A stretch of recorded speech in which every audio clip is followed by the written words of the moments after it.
안녕하세요. 김다니엘입니다. 이번 윤 대통령이 비상계엄을 보면서요. 어떻게 저렇게 어설프게 계엄을 진행할 수가 있을까 하고요. 진정으로 나를 사랑하는 애국 국민들라면요. 한 번쯤은 다 의문을 가져보았을 겁니다. 저도 그랬습니다.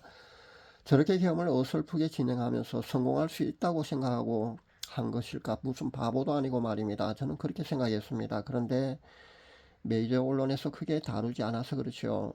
사실은 그 계엄군이 국회에만 투입된 게 아니고요.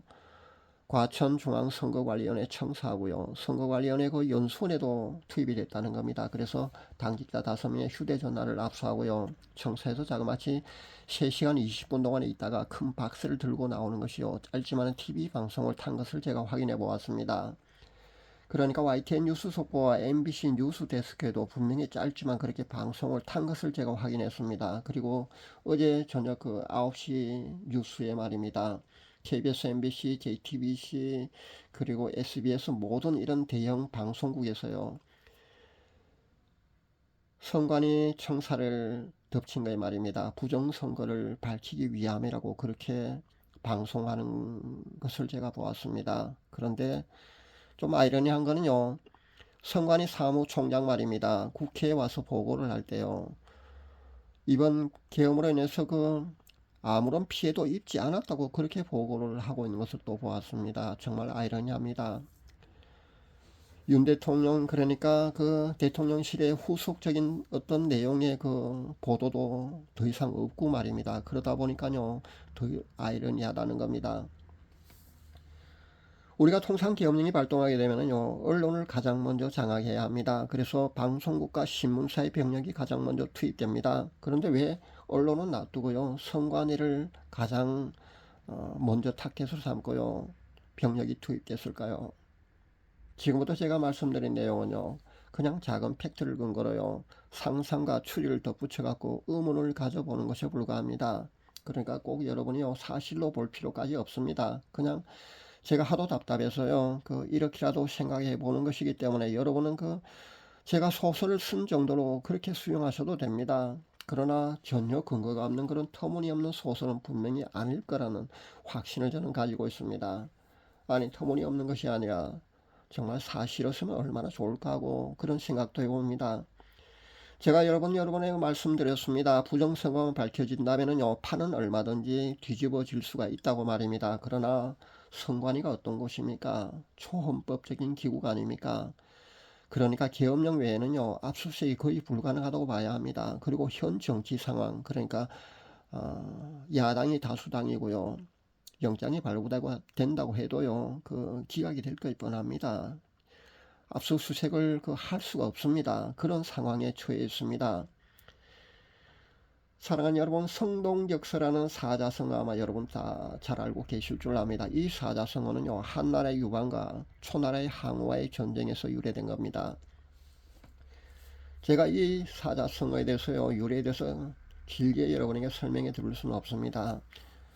짧게 그냥 사자성어의 뜻을 여러분에게 말씀드린다면요 동쪽에서 소리를 내고 서쪽에서 적을 친다는 그런 뜻입니다.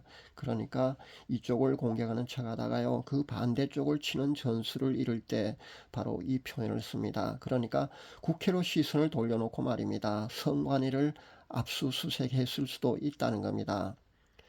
합리적인 추론을 여기에 더해 본다면요 국회에 투입된 계엄군은요 수십 명밖에 되지 않았습니다. 그리고 그것도요 이상하리만치 너무 늦게 투입됐다는 겁니다. 그리고 통제와 경계도 너무나 허술한 것을 아마 여러분 TV를 통해서 아마 보았을 겁니다. 그런데 과천중앙선관위 청사에 그리고 선관위 연수원의 계엄군은요 총 300명 중에 말입니다. 국회에 투입된 숫자보다 훨씬 많은 숫자가 투입됐다는 겁니다. 이것부터가 이상하다는 겁니다. 그것도요 국회에서는 늦게 투입된 것도 맞지만은요 통제와 경계가 사실 너무나 허술했거든요. 근데 선관위 투입은요 계엄 선포가 있자마자 바로 이루어졌다는 겁니다. 대기하고 있다가 바로 투입됐다는 겁니다. 우연이 아니라 이것은요 의도된 어떤 플랜에 의한 것일 수도 있다는 겁니다. 저는 그렇게 합리적인 추론을 해봅니다.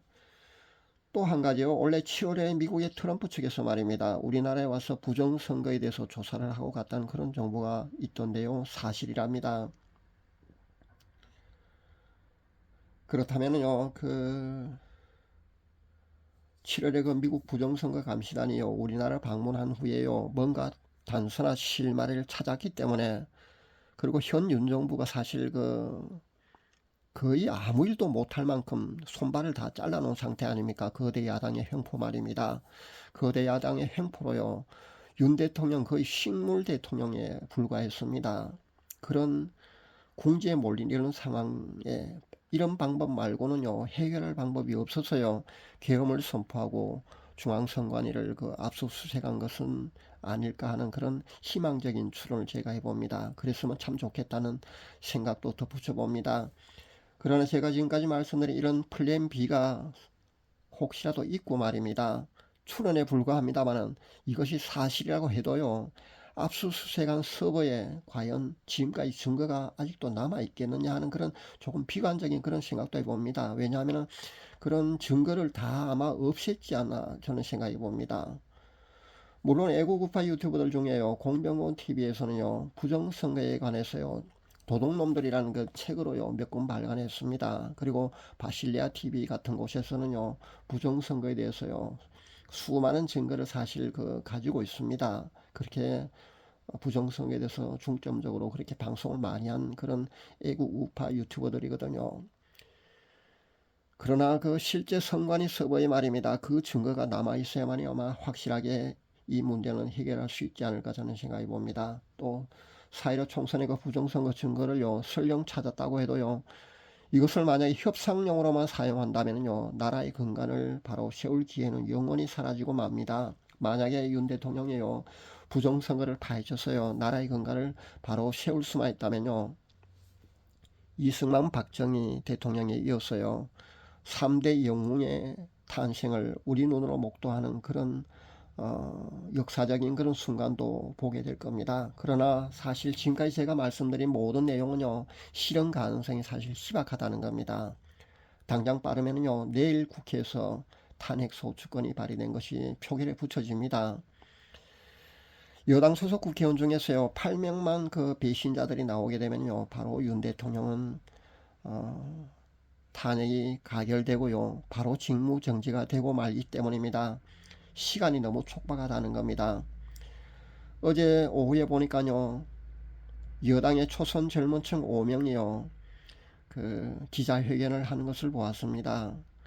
그리고 이전부터 커밍아웃 한 몇 명이 또 있지 않습니까? 한 5명 되는 걸로 압니다. 그렇다면요, 이 사람들이 만약에요, 당론을 어기고 말입니다, 직무 탄핵 소추권 발의된 것에 만약에 가서 표결에 찬성을 하게 되면요, 그대로 가결되고 만다는 겁니다. 여당이 불참을 공식적으로 그렇게 당론을 정했습니다만은 이탈표가 분명히 있을 수도 있다는 겁니다. 혹시라도 이탈표가 없어서 이번에 가결이 되지 않는다면요, 분명히 거대 야당에서는요, 다시 탄핵 소추권을 발의할 겁니다. 그렇게 된다면요, 시간적 여유가 조금이라도 있을 수 있지만요, 만약에 이번이 가결이 되고 만다면요, 바로 직무정지가 되고 말기 때문에 아무 소용이 없게 된다는 겁니다. 그리고 이번에 만약에 탄핵이 국회에서 가결이 된다고 해도요, 헌법재판소에서 만약에 기각이 된다면요, 또 희망이 있을 수도 있다고 저는 봅니다. 현재 6명의 헌법재판관들의 성향은요, 4대2로요, 보수가 우위라고 봐야 합니다.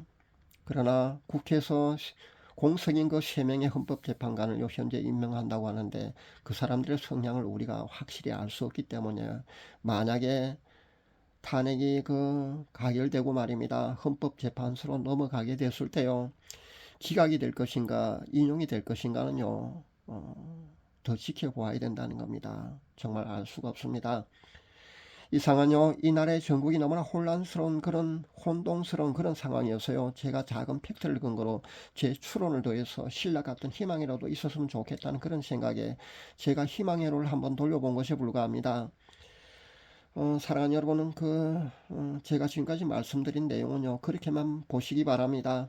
이 나라를 사랑하는 신실한 하나님의 자녀들은요, 나라가 이런 위태로운 상황에 처했을 때 하나님께 간절히 기도할 수 있어야겠습니다. 감사합니다.